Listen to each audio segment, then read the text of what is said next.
The Iranian Revolution was one of the pivotal events that have defined many aspects of international relations today. With issues about sanctions in the news, many people are once again asking questions about the Islamic Republic of Iran and just why it matters so much. Understanding the story behind the Iranian Revolution will help you see why tensions between the United States and Iran are still frozen. Number 16. The Pahlavi dynasty controlled Iran. On February 21, 1921, Reza Khan Pahlavi, later known as Reza Shah, and 3,000 of his troops marched into Tehran and overthrew the government, which at the time was a constitutional monarchy. The monarch at the time was Ahmed Shah Qajar. The Qajar dynasty was reviled for its incompetence, doing things such as selling off Iran's territory to fund the royal family's lavish lifestyle. When Reza Khan Pahlavi became prime minister and was later declared Shah, he seemed to be a savior of sorts, someone who would restore Iran to the former glory of the Persian Empire. However, Reza Shah established himself as an autocrat. Many viewed his reign as a one-man rule that disregarded the Iranian constitution and parliament. Many people, particularly in rural areas, starved under his land reform policies. They were said to bear the brunt of his rule. He was deposed in 1941, during the Anglo-Soviet invasion of Iran, World War II, and his son, Mohammad Reza, became the new Shah. He would not only continue with the popularizing and modernizing reforms of his father but would add his own, bringing Iran into closer alliance with the West. The secular Pahlavi dynasty would hold power until Mohammad Reza Shah was ousted in 1979 by the Iranian Revolution. Number 15. The Pahlavi Shahs wanted to westernize and modernize Iran. During the reigns of Reza Shah and Mohammad Reza Shah, many circularizing reforms were introduced to Iranian society. Whereas education had formerly been in the hands of religious clerics, the Pahlavi Shahs built secular schools, including the first European-style university in Tehran.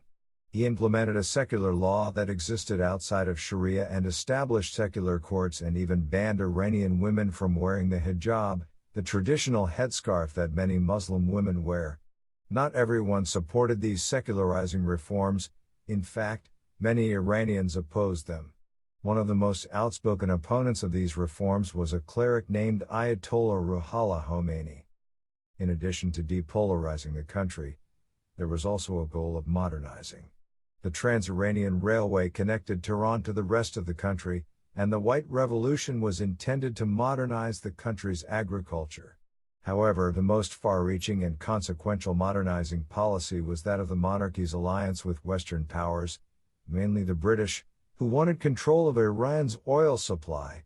This alliance led to the exploitation of Iran's people, who were viewed as slave labor for the oil company, as well as the country's natural resources. The Anglo-Persian Oil Company proved to be one of the most significant catalysts of the impending Iranian Revolution. Number 14. The United States supported the Pahlavi Shah. Not surprisingly, one of the biggest supporters of the Western-friendly Shah was the United States of America. In 1856, the United States welcomed Iran's first ambassador, Mirza Abul Hassan Shirazi. In 1883, Samuel G.W. Benjamin became the first American ambassador to Iran. The two countries were friendly with each other, but there was no large-scale diplomacy or other political interactions before World War II. Even through all the political turmoil in 1906 and later 1911, when Iran was undergoing its constitutional revolution, the two countries remained cordial. The United States was not seeking to expand its imperialism to this remote country in Central Asia, and Iran was content to be left alone. One of the keys to fighting and winning World War II was oil, because the new heavy weaponry used in the war, things like tanks and airplanes, required large amounts of fuel. Iran had massive oil reserves, and its possession of this commodity forever changed its relations with the West.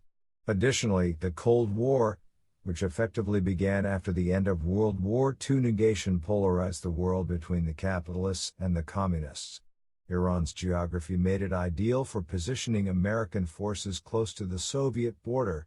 America quickly realized the strategic importance of Iran and cozied up to the Shah.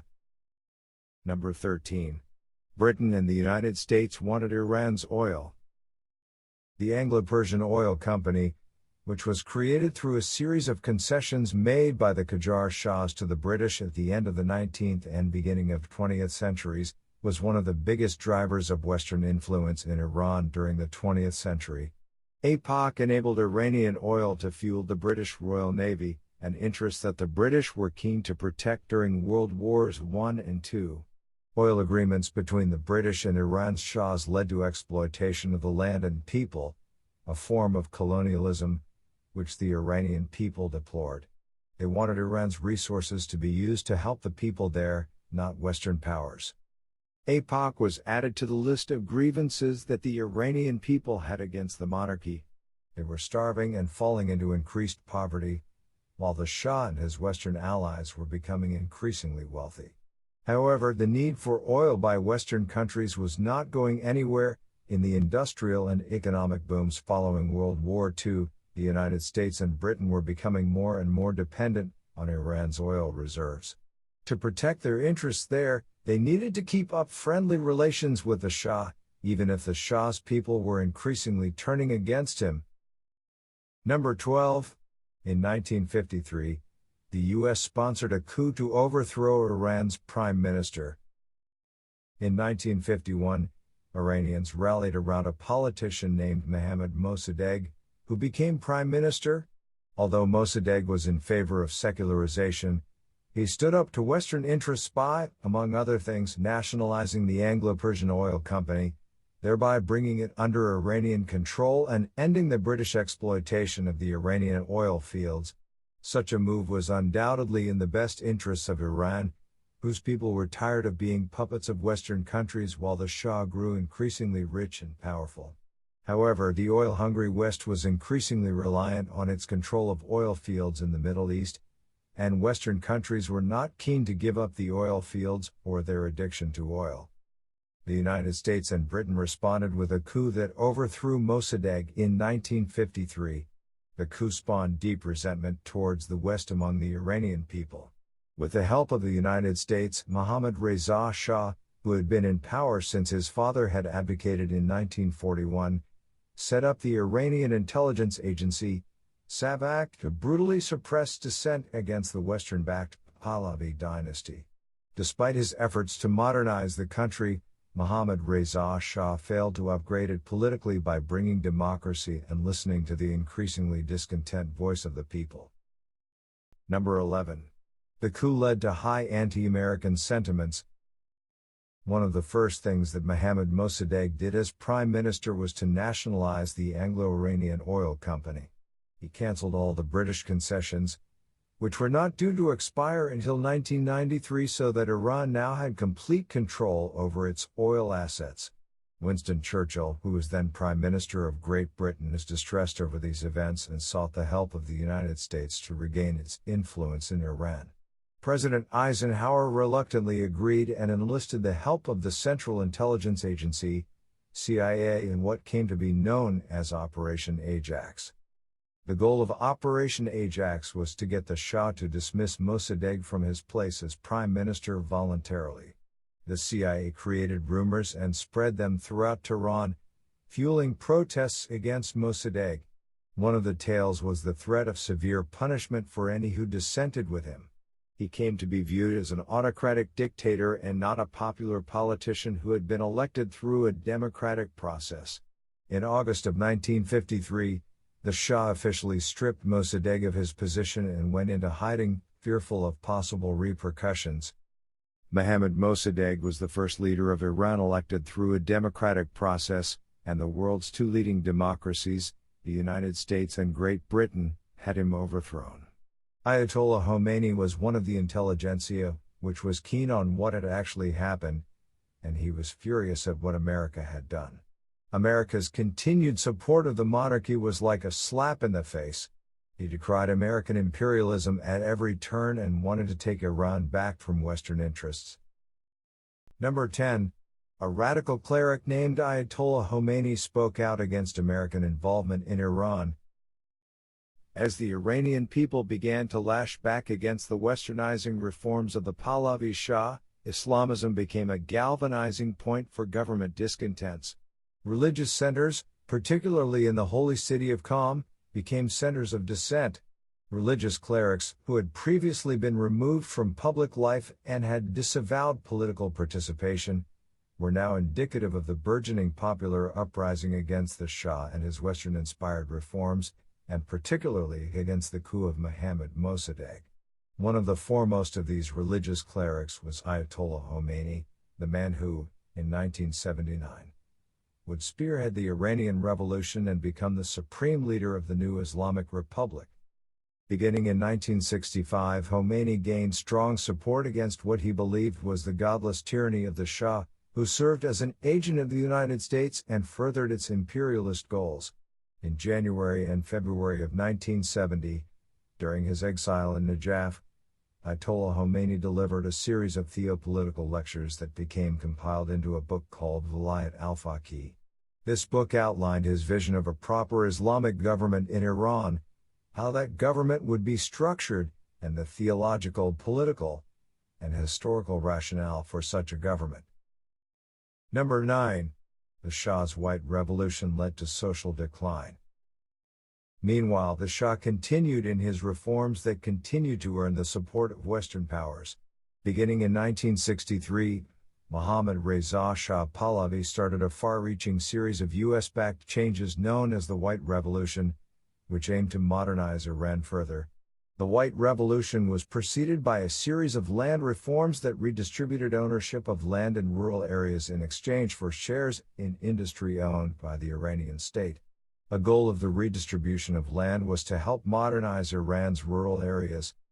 However, many of the new farms failed.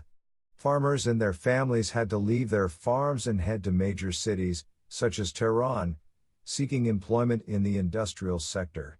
This rapid urban flight caused some of the strong bonds to the land and extended family, both critical social structures in Iranian culture, to break down. Furthermore, people who had previously been able to support themselves off the land were reduced to urban poverty and misery.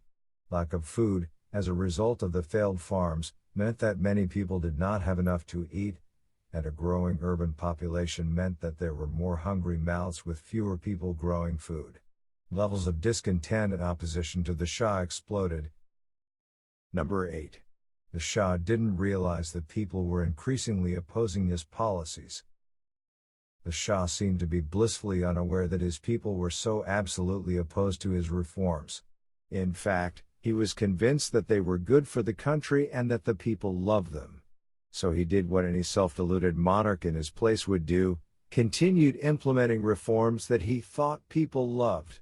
Additional changes that he performed by the White Revolution included introducing liberal laws for empowering women, reducing the local power and autonomy of ethnic groups, especially in the countryside, and bringing healthcare and education to rural areas. Some of these reforms probably were beneficial, but the overall impact was a breakdown of local ties, such as in tribal areas, where people viewed themselves primarily as members of the tribe and connected to their land rather than citizens of the country who owed allegiance to its ruler.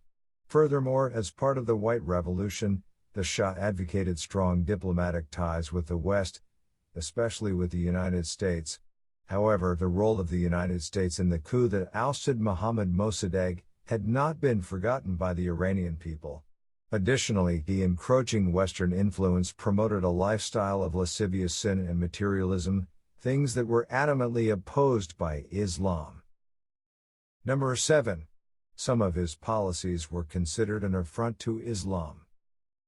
One of the Shah's reforms included replacing the Islamic lunar calendar with a solar one, a move that made Iran's calendar the same as many Western calendars. However, this change meant that time was no longer measured according to Islamic tradition, something that many clerics chafed at. He also reformed education so that it was no longer in the hands of the clerics, and secularized it so much so that women were now able to study at Tehran University. Islam was quickly losing influence in the country, and the Muslim clerics were losing power. Clerics had long earned their salaries through religious endowments. The Shah brought these endowments under state control so that he now effectively was able to decide who could and couldn't work as a cleric. The Shah also banned women from wearing a hijab and encouraged, sometimes forced, them to wear Western dress. Clerics were forbidden from wearing the traditional robe and turban. Sharia courts were replaced with secular courts, which were run by secular lawyers and judges who may not have been friendly to Islam. Perhaps the greatest insult, though, was that the Shah licensed a liquor store to run in the holy city of Qom. Many clerics were incensed at how he was taking Iran, which had long been a nesting ground for Shia Islam, was falling under increasing Western influence, and its people were falling prey to Western materialism and lack of morals. The new secular constitution and the reforms implemented by the Pallavi regime made Westernization and secularization an inescapable aspect of Iranian life. Number 6. The U.S. continued to support the Shah, even though the monarchy was in trouble. Meanwhile, the United States, under diplomatic leaders such as Secretary of State Henry Kissinger and President Richard Nixon, continued to support the Shah's regime. Its border with the Soviet Union made it a critical strategic point for the U.S. to increase its hegemony and power against communism. One of America's strategies during the Cold War was to prevent the further spread of communism, and it was keen to keep communism out of Central Asia as much as possible. Additionally, the country's abundant oil reserves proved too tempting for the American economy, which was becoming totally dependent on oil. Iran became a bastion for America's policies in the Middle East and Central Asia. The degree of confluence between the American and Iranian cultures can be seen in the interactions of the people who lived in both countries. Between 1950 and 1979, the year of the Iranian Revolution, as many as 850,000 Americans visited Iran. In the decade leading up to the revolution, 25,000 American technicians went to Iran to work on and support military machinery there. Many Iranian students and other citizens visited America and generally had a warm, welcoming view of the country. However, underneath the veneer of smooth, implacable relations, trouble was brewing with the monarchy. Number 5. In 1971, the Shah threw a festival to commemorate 2,500 years of monarchy in Iran. Cyrus the Great founded the imperial state of Iran in the 6th century BCE, and in 1971, the Shah wanted to commemorate 2,500 years of the Iranian monarchy. He threw a massive party in the ruins of Persepolis, near the city of Shiraz. The party took an entire year to plan and organize. The Shiraz airport had to be revamped for all the VIP passengers that would land there, and the highway between Shiraz and Persepolis had to be renovated. Instead of housing all the visiting dignitaries in Shiraz, the Shah wanted them to stay at Persepolis. To accommodate them, he built an elaborate tent city. The tents were actually luxury apartments covered with Persian cloth, and had trees planted and 50,000 songbirds imported. Over 600 guests attended the party. The menu served was absolutely decadent. It consisted of delicacies like quail eggs, mousse made of crayfish tails, and champagne sorbet, especially compared with the squalor that many Iranian citizens were living in. Events were planned at the historic locations of Pasargadae, the tomb of Cyrus the Great, and the ruined palaces of Persepolis. The centerpiece of the celebrations and the symbol of the entire event was the Cyrus cylinder, which is primarily regarded as the first declaration of human rights in history. Unfortunately, the Shah didn't realize that his people viewed him as only paying lip service to the contributions of Cyrus, and not living up to the standard that he set. To many of them, he didn't seem to be at all concerned about the human rights of the people living there. Number 4. When protesters organized against the Shah, he had the military fire on them. While some were benefiting from the Shah's reforms, by and large, the Iranian people were becoming increasingly destitute while the Shah was further consolidating both his wealth and his power over the country. And many were furious that he threw such an extravagant party at their cost. They believed that money spent on the festivities should have been used for helping increase things like food security, not showing off for leaders of other countries. Ayatollah Khomeini, in particular, was very outspoken against the celebration. To him and many others, this was the last straw.